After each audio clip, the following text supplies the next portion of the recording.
बिस्मिल्लाहिर्रहमानिर्रहीम। अस्सलाम वालेकुम दोस्तों, मैं हूं मुस्तफा अमान वेदांत के प्लेटफॉर्म से अपने सेगमेंट अब आगे क्या होगा।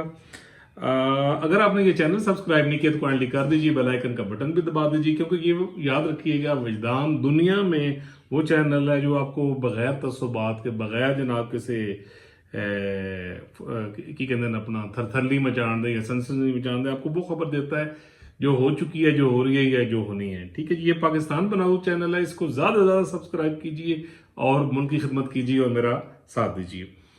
अगर आपने ये चैनल सब्सक्राइब नहीं किया तो उसको सब्सक्राइब भी कीजिए, इसको शेयर भी कीजिए और जो राय है जनाब वो ज़रूर देते करो, बहुत ज़रूरी होती है। थंबनेल जी, बिलावल की भाग दौड़, मौलाना साहब के छक्के, पीटीआई बाउंड्री पर आउट। जैसे कि आपको पता है जी कि पिछले 1-1.5 महीने तो जो तरमीम वाला मामला है वो हो रहे हैं जनाब। ठीक है जी, और मतलब तरह तरह की खबरें आ रही हैं जनाब, मीडिया ने भी चंगी हाइट चुकी दी है। ठीक है जी, रोज़ की रोज़ स्टोरीज आ रही हैं। तो मैं इस टॉपिक पे मैंने यानी बहुत पहले ही, अभी जब ये फुल कोर्ट का फैसला नहीं आया था, तो मैंने ये अर्ज कर दिया था कि फुल कोर्ट का फैसला कुछ भी हो, रियासत ने एक माइंड बना लिया कि तरामीम होनी है और फितना फतूर खत्म होना है, तो वो उन्होंने करके छोड़ना है। कि विजदान में ये आ रहा था, रिपोर्टें भी ऐसी थी, तो मैंने आपको बता दी। सबसे पहले शायद दुनिया में और पाकिस्तान में ये आज पहला आदमी था कि जिसने आपको ये बात बताई, और उसी तरह होने जा रहा है। ठीक है जी, लेकिन जिस तरह मिर्च मसाले तो वो थोड़ा सा मैं ये कहता हूँ कि ये वक्त का ज़्या होता है, और अल्लाह ताला ने वैसे भी फरमाया है कि जनाब गल बिल्कुल स्ट्रेट फॉरवर्ड आप करो, और मेरा मकसद भी यही है कि मुझे जो मिजाज चल रहा है उसके अगेंस्ट होकर बात करनी है। ठीक है जी, और आपको बिल्कुल सही बात बतानी है। तो जनाब जो तरामीम का मामला, ये फैसला तो हो चुका है। आप ये समझे कि 100% तरामीम तो हो चुकी हैं। अब सिर्फ ये है कि कुछ मामला ऐसे होते हैं कि यानी वो आपको करने पड़ते हैं। ठीक है जी, और जो एक सिलसिला होता है थोड़ा सा चेजा भी लेना पैंदा है, थोड़ा सा मजा भी लेना पैंदा है। ठीक है जी, और मामला तो वही होते हैं जो आपकी यानी रियासत यानी एक फैसला कर चुकी होती है। ठीक है जी, डेफिनेटली कोई भी पॉलिसी बनाई जाती है या कोई प्लान बनाया जाता है तो वो काफ़ी यानी दूर तक उसके असरात जाते हैं।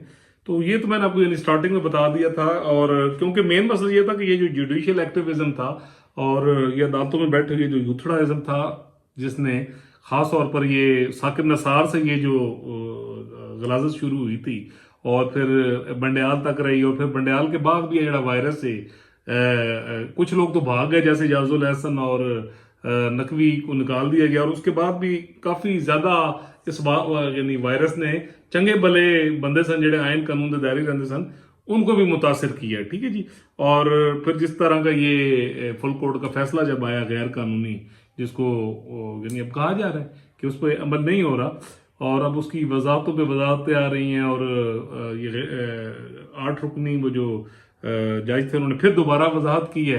तो उस पर चीफ जस्टिस ऑफ पाकिस्तान ने जनाब रजिस्ट्रार साहब से यानी कुछ क्वेश्चंस किए हैं कि समात कितने हुई सी, क्योंकि अद्धे जज थे कराची बैठे हैं, कोई कितने बैठे हैं, और ये समात कब हुई है। तो डेफिनेटली कोई भी गैर कानूनी जब आप काम करेंगे तो उन्होंने जनाब जस्टिफाई करने के लिए फिर आप मजीद गलतियां करेंगे, तो ये भी उन्हीं चीज़ों में से एक है। तो इसलिए मुझे ज़रूरत नहीं पड़ती वीलॉग करने की, क्योंकि मैं आपको इसका नतीजा बता चुका हूँ। और मेरा एक वीलॉग था कम से कम 1-1.5 माह पहले, 2 जजों का इख्तलाफी नोट, आप उसको पढ़ लें, काफ़ी लोगों ने उससे सुना मेरे उस वीलॉग को, और आप भी सुने तो आपको ये जो मौजूदा सारा सिनेरियो है वो आपको उसमें नजर आ जाएगा।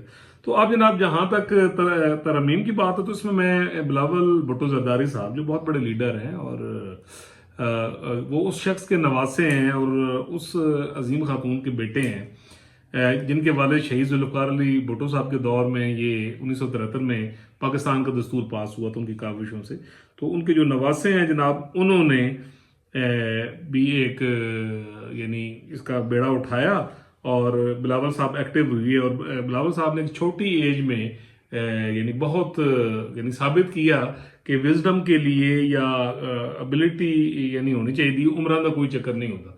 तो बिलावल साहब ने जनाब हर सत्ता पे बड़ा ज़बरदस्त नेगोशिएट किया है, और एक फ्यूचर का जो एक लीडर होता है, ठीक है जी, उसके मुतालिक उन्होंने यानी अपना आप जेड़ा वो शो करना शुरू कर दिया। यानी जो उनकी कायदाना सलाहियतें हैं वो मियाँ नवाज शरीफ साहब से भी मिले, वज़ीर आज़म पाकिस्तान से भी मिले, सदर साहब से भी उन्होंने मुलाकातें की, और मौलाना साहब के नाल तो नदियाँ बेशुमार हुई हैं। और उसके बाद मुझे जो सबसे ज़्यादा यानी बिलावल साहब का जो स्कूल ऑफ थॉट है, जो माइंड है, यानी मुझे जो जिस चीज़ में ओब्लाइज की है और बड़ी खुशी हुई है कि अब जो आने वाला आगे दौर है तो बिलावल साहब है, मरियम बीबी हैं, एमल वली हैं और इसी तरह के जो और नौजवान क़यादत है जिन्होंने पाकिस्तान संभालना है। तो मुझे बहुत खुशी है कि इनका जो माइंड सेट है वो बड़ा क्लियर है कॉन्स्टिट्यूशन के मामले में। ये यानी अपने बुजुर्गों को और सबको ये चीज़ें बार बार बावर करा रहे हैं कि जो पुराना सिलसिला जनाब उस तरह पाकिस्तान में नहीं चलना, अब नए तकाजों के मुताबिक आपको चलाना पड़ेगा और पुराना खिलवाड़ नहीं हो सकेगा। तो ये बिलावल साहब हर सतह पर ये बात कर रहे हैं। तो यहाँ पर जनाब बिलावल साहब की जो मौलाना साहब के साथ यानी मुलाकातें हो रही हैं, तो उसमें कुछ अंडरग्राउंड में कुछ ऐसी बातें थी कि जिससे यानी मौलाना साहब ने भी झटका लग गया थोड़ा सा, कि मौलाना साहब भी डेफिनेटली अनॉयड हैं जो 2018 के यानी इलेक्शंस हुई हैं और उसमें उस तरह वो रिजल्ट्स नहीं आ सके जो यानी मौलाना साहब एक्सपेक्टेड थे उन्हें। तो उन्होंने फिर काफ़ी मुद्दा जनाब स्टैब्लिशमेंट पे भी डाला और यानी बाकी जो ये मौजूदा हुकूमत है, पार्टीज़ हैं, इन पर भी डाला कि इन्होंने यानी इस यानी असम्बली में यानी हुकूमत क्यों बनाई और मामला को लेकर क्यों आगे चले। तो जैसे कि मैंने अर्ज किया था कि अब सम टाइम ये होता है जी, देखें कोई एक छोटा सा बच्चा भी ना अकल शोर फहम की बात कर देता है। ये अजिज पहला आदमी था जिसने आपको अभी ये मखसूस सीटों वाला मामला चल रहा था, तो साजिद ने आपको कहा था कि जनाब जो मर्जी पे फैसला हो ये अमेंडमेंट होकर रहनी और उस फैसले पे अमल नहीं होना। आप मेरा वो करके देखें। सम टाइम ये होता है कि अच्छे खासे लोग होते हैं वो उसको कैलकुलेट कर जाते हैं। मैं ये समझता हूँ कि मौलाना साहब ने जो मुझे मौजूदा तनाजर में, जो अक्सर मौजूदा तनाजर में मुलफ्फ़ बोलते हैं, मुझे बड़ा अच्छा लगता है मौलाना साहब से, कि वो मिस कैलकुलेट कर गए हैं सिचुएशन को। ठीक है जी, अब नूर आलम साहब का जो रवैया है बिल्कुल डेमोक्रेटिक है और लोगों का भी, ठीक है जी, कि जिन्होंने बड़ा खुल के इन अमेंडमेंट्स की जो है वो यानी हमायत की है, तो फिर डेफिनेटली मौलाना साहब के लिए एक सिचुएशन थी। क्यों? जैसे कि इस आजिज ने कहा था कि भाई देखो अमेंडमेंट तो होकर रहनी है, ठीक है ना, कि अगर आपकी पार्टी में अगर 8 या 10 लोग हैं तो ना जो 6 लोगों के पास जाके अपना यानी काम डाल देते हैं, वोट डाल देते हैं या फैसला कर लेते हैं, तो आप उनके खिलाफ कॉन्स्टिट्यूशनली कार्रवाई भी नहीं कर सकते क्योंकि वो मेजॉरिटी में। सो ऐसी ही सिचुएशन का फिर सामना यानी मौलाना साहब को भी करना पड़ा है। और ये शायद फर्स्ट टाइम हुआ है कि मौलाना साहब को यानी बैकफुट पे जाना पड़ा है कि वो यानी मिस कैलकुलेशन कर गए। तो ये होता है, वक्त के साथ साथ ये चीज़ होते हैं और सम टाइम जो चीज़ होती है यानी फैसला करना यानी वक्त के ऊपर वो बेहतर होता है। तो अब जनाब जो ये होंगी अमेंडमेंट्स, उसमें मौलाना साहब को एक फायदा ये पहुंचेगा कि मौलाना साहब ने एक तो पीटीआई को पूरी तरह क्लीन बोल्ड कर दी है। वही इमरान खान, ये सब लोग जो मौलाना डीजल और क्या क्या नारे लगाते थे, तो यानी ये चीज़ें आपने सुनी है। तो एक तो ये है जनाब कि उन्होंने इमरान खान से यू टर्न करवाया मौलाना साहब के हवाले से, जिस तरह की वो जबान और ये पूरी पार्टी बोला करती थी। तो एक तो यानी मौलाना साहब ने वो भी बदले सही गण गण के लाए, ठीक है जी, कि पीटीआई दी चीज़ां कटवाई।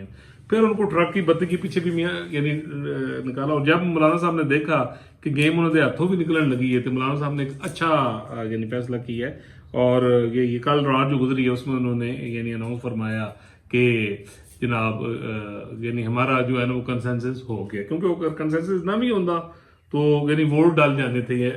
और कल फिर मौलाना साहब के कहने पे जो पार्लियामेंट का इजलास था उसको यानी आज तक यानी मुलतवी। ये मैं आपको बड़ी यानी परफेक्ट खबर दे रहा हूँ।